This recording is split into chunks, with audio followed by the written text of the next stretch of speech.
नमस्कार, India news पर आपका स्वागत है। मैं हूं अनिल ठाकुर। आज बात करेंगे बांग्लादेश से बड़ा अपडेट क्या है।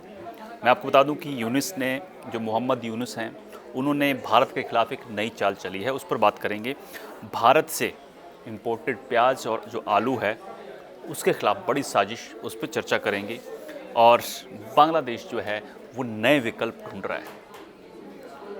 इसके अलावा बांग्लादेश में तनाव के चलते जो है वहाँ की कपड़ा इंडस्ट्री जो है, गारमेंट इंडस्ट्री जो है वो ख़तरे में है, उस पर बात करेंगे।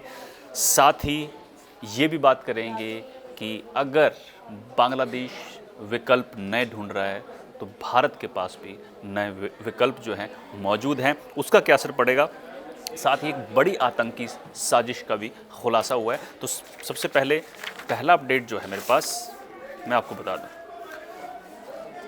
मोहम्मद यूनुस, जो बांग्लादेश की अंतरिम सरकार के प्रमुख हैं, उन्होंने दरअसल एक बैठक बुलाई थी और यूरोपीय राजनयिक जो हैं उनसे उन्होंने अपील की है, यूरोपियन कंट्रीज़ हैं उनसे अपील की है कि भारत ने वीज़ा बांग्लादेशी छात्र जो हैं वो यूरोपियन कंट्रीज़ में जाने के लिए अप्लाई करते हैं, वो बहुत सारी यूरोपियन कंट्रीज़ के वीज़ा सेंटर जो हैं वो दिल्ली में हैं, भारत में हैं। और अब इन्होंने अपील की है कि भारत ने कई तरह की पाबंदियां लगा रखी हैं और जो बांग्लादेशी छात्र हैं वो विदेश में अपनी पढ़ाई करने से वंचित हैं। और अब उन्होंने नई चाल चली है, अपील की है कि भारत में जितने भी वीज़ा सेंटर्स हैं उनको वहाँ से, हिंदुस्तान से यानी यहाँ से, दिल्ली से ट्रांसफ़र कर दिया जाए किसी दूसरे पड़ोसी देश में। पड़ोसी देश पहले इंडोनेशिया, मलेशिया, यहाँ भी इनके वीज़ा सेंटर्स हैं, कुछ कंट्रीज़ के, चाइना भी है, बांग्लादेश, पाकिस्तान भी है।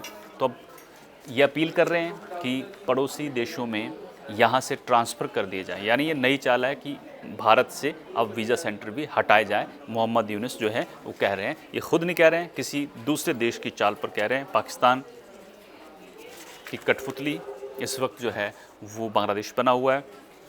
इसके अलावा दूसरा अपडेट जो है वो ये है कि भारत से जाने वाला जो प्याज और आलू, अदरक है, उसको वहाँ पर लोग कम खरीद रहे हैं, जिसके चलते दाम जो हैं वो नीचे गिर गए हैं। आलू को लोग कम खरीद रहे हैं जो भारत से बांग्लादेश के लिए गया है, लेकिन वहाँ का लोकल या फिर दूसरी कंट्रीज़ से आने वाला जो आलू है उसको लोग ज़्यादा खरीद रहे हैं। यानी मार्केट में लोग जो हैं वो हिंदुस्तान का जो प्याज और आलू और अदरक है उसको कम मात्रा में खरीद रहे हैं। प्याज के दाम की बात करें तो भारतीय प्याज पर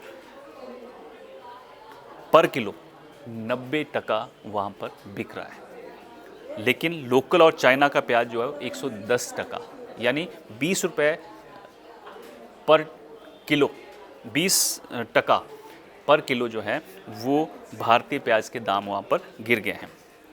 अदरक की बात करें तो वहाँ पर लोकल जो अदरक है 250 से 260, 250 से 260 टका पर किलो बिक रहा है, लेकिन चाइना का अदरक जो है वो 220 से 230 टका पर किलो बिक रहा है। अब भारत का अदरक, जो भारत से अदरक गया है बांग्लादेश, उसका क्या कॉस्ट है?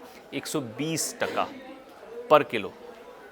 100 रुपये से ज़्यादा का फ़र्क है। यानी मार्केट में प्याज, आलू और अदरक है उसको लोग कम खरीद रहे हैं, उसकी डिमांड कम हो गई है।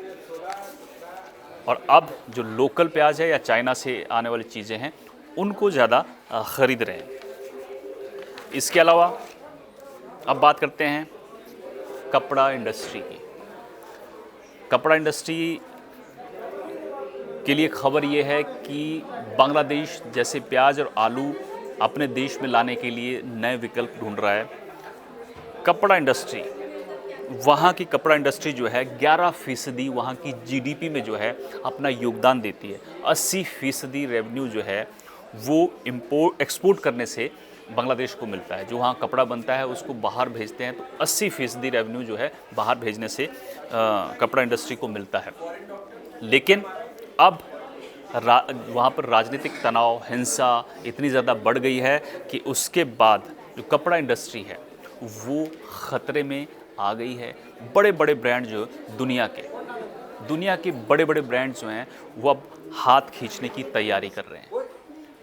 बहुत सारे दुनिया भर के बड़े बड़े ब्रांड्स जो हैं वो बांग्लादेश में हैं और अपना कारोबार करते हैं, लेकिन अब खबर ये है, रिपोर्ट्स ये आ रही हैं कि दुनिया के बड़े बड़े ब्रांड्स जो हैं वो वहाँ से हाथ खींचने की तैयारी में हैं। लेकिन उसका फ़ायदा क्या होगा? उसका फ़ायदा भारत को ये है कि खबर यह है कि सबसे ज़्यादा अगर दूसरे ब्रांड वहाँ से हटकर आते हैं तो कहाँ आएंगे? सूरत में, गुजरात के सूरत में।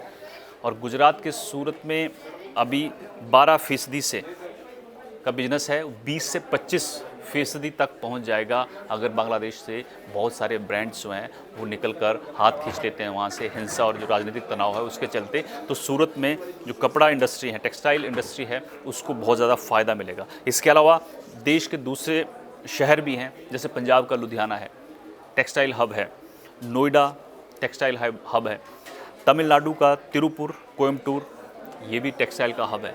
तो यहाँ भी नए ब्रांड जो हैं वो एंट्री कर सकते हैं बांग्लादेश से निकलने के बाद। तो अब सोचिए कि अगर कपड़ा इंडस्ट्री वहाँ की घाटे में जाती है तो भूखमरी की कगार पर बांग्लादेश आ जाएगा, पाकिस्तान की तरह कंगाल होने की नौबत आ जाएगी, हज़ारों नौकरियाँ वहाँ के लोगों की जाएंगी और एक बड़ा हिस्सा जो है वो जीडीपी में टेक्सटाइल इंडस्ट्री से जाता है वहाँ की जीडीपी में। तो अगर कपड़ा इंडस्ट्री ख़तरे में पड़ती है और वहाँ से बड़े ब्रांड भागकर दूसरे देशों में या भारत में आते हैं तो बांग्लादेश के लिए अच्छी खबर नहीं है। और साथ ही एक आतंक का नया खुलासा हुआ है, भारत के खिलाफ एक नई साजिश का खुलासा हुआ है। बांग्लादेश से बहुत सारे आतंकी भागे हैं, वो पाकिस्तान भागे हैं या दूसरे किसी देश में भागे हैं। अब ये क्या कर रहे हैं? सीमा पर हमले की तैयारी कर रहे हैं। बांग्लादेश भारत बॉर्डर पर जो दस्तावेज़ों से खुलासा हुआ है, इन्होंने एक संगठन बना लिया है। ये बहुत सारे सैकड़ों की तादाद में आतंकी हैं और इन्होंने अपना एक संगठन बना लिया है।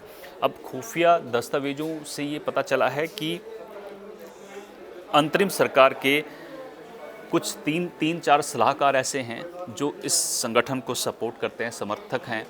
और पाकिस्तान से असला बारूद जो बांग्लादेश के लिए आया है उसका इस्तेमाल भी यहाँ पर हो सकता है।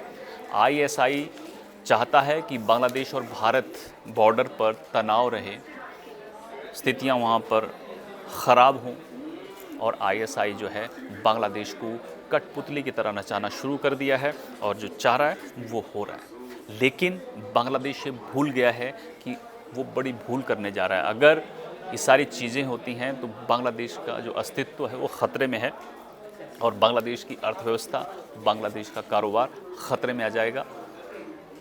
इसलिए बांग्लादेश को शायद वक्त रहते संभल जाना चाहिए, नहीं तो पाकिस्तान जैसा हाल जो है बांग्लादेश का होने वाला है। तो मेरे साथ इतना ही। आप देखते रहिए इंडियन न्यूज़। नमस्कार।